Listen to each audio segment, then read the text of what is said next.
लीजिए 3000 माइक्रोन का वायरस भी समय समय पर अपना स्वरूप कैरेक्टर बदलता है और अपनी दाहकता बनाए रखने का प्रयास करता है। हमने बंदर की भी स्टोरी सुनी है स्कूलों में कि पहले पीढ़ी ने टोपी डाली तो उसने वो टोपी, दूसरे पीढ़ी ने टोपी उठा दी।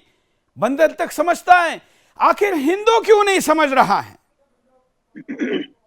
देखिए अशोक चौहान साहब जो महेंद्र आर्यपाल जो कह रहे हैं, देखिए मैं जब ये कहता हूं समाज की सामूहिक शक्ति, मैं सिर्फ इसलिए नहीं कह रहा कि लोगों को हथियार उठा के प्रतिकार करना चाहिए, लेकिन एक बात मुझे बताइए, क्या ये नियम नहीं है, क्या ये सुप्रीम कोर्ट का आदेश नहीं है कि अगर आपकी जान को खतरा हो और आपको लगे कि आपकी जान जा सकती है तो आप हथियार उठा सकते हैं? बिल्कुल। मेरा ये कहना है कि हम तो ये कह रहे हैं कि हमारी तो इतिहास बताता है कि हमने आज तक किसी की गर्दन पे तलवार रखे उसका मजहब करके हमने ये नहीं कहा कि हिंदू बनो या सनातनी बनो।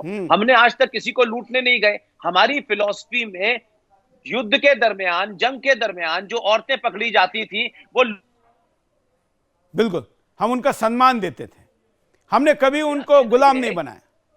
मैंने वही कहा कि जब आप बहुत आदर्शवाद में चले जाते हैं, जब आप बहुत अच्छे आदमी होते हैं, तो जो सबसे घटिया आदमी होता है वो आपको हरा देता है, क्योंकि आपके आदर्श इतने हाई होते हैं कि आप उससे बहस ही नहीं कर पाते और वो आपको एक बड़ी बहस में हरा के चला जाता है, क्योंकि वो शब्द इस्तेमाल करता है, वो हमले ऐसे करता है जिसको आप समझते हैं कि ये सम्मानित भाषा नहीं है।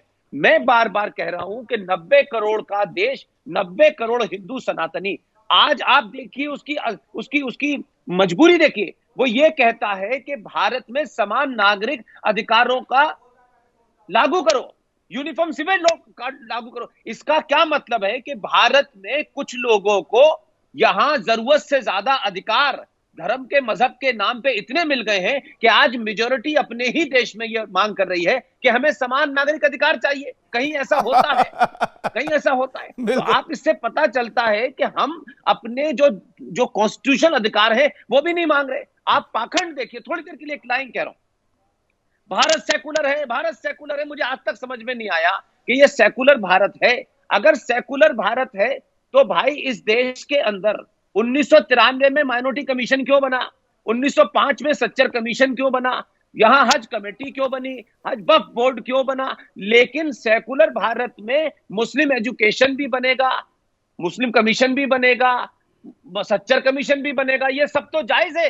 लेकिन हिंदुओं की बात करते ही आप कम्युनल हो जाते हैं। भारत का प्रधानमंत्री अगर काशी जाकर के उस कॉरिडोर का वो करता है, शिलान्यास करता है, तो लगता है देखिए साहब कम्युनलिज्म हो गया। और वो जो मक्कार जो है, जिसके बारे में आप कई बार चर्चा कर चुके हैं, मेरे विश्वविद्यालय का वाइस चांसलर रह चुका है, वो पद पे रहते हुए भी इस देश में कुछ भी कह दे तो कुछ नहीं होता है। हमारे यहाँ तो एक छोटा सा चपरासी जिसकी 5 दिन की नौकरी बची होती है, वो भी जाता है कि ऐसी बात न कहूं जिससे उसकी नौकरी खतरे में ना आ जाए। हमको सब कुछ चाहिए, लेकिन हमको लड़ना नहीं है। हमारे बिहाफ पे कोई और लड़े, पुलिस लड़े, सरकार लड़े।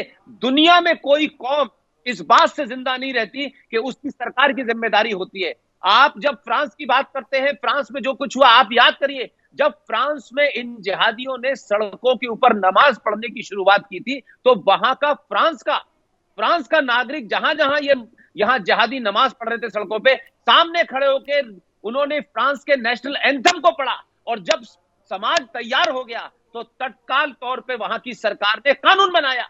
आप चाहते हैं नरेंद्र मोदी और योगी सब कुछ कर दें। आपके 90 करोड़ लोगों में से कितने लोग शाहीन बाग पर बैठे?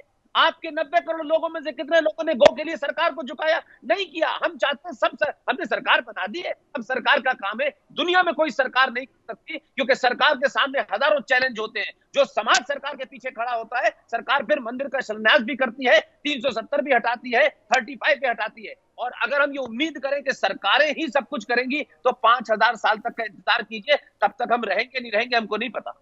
बिल्कुल बिल्कुल बिल्कुल, तब तक हम रहेंगे कि नहीं रहेंगे, क्योंकि जिस गति से यह सब कुछ परिवर्तन हो रहा है वो निश्चित तौर पर ज्यादा चिंतनीय है।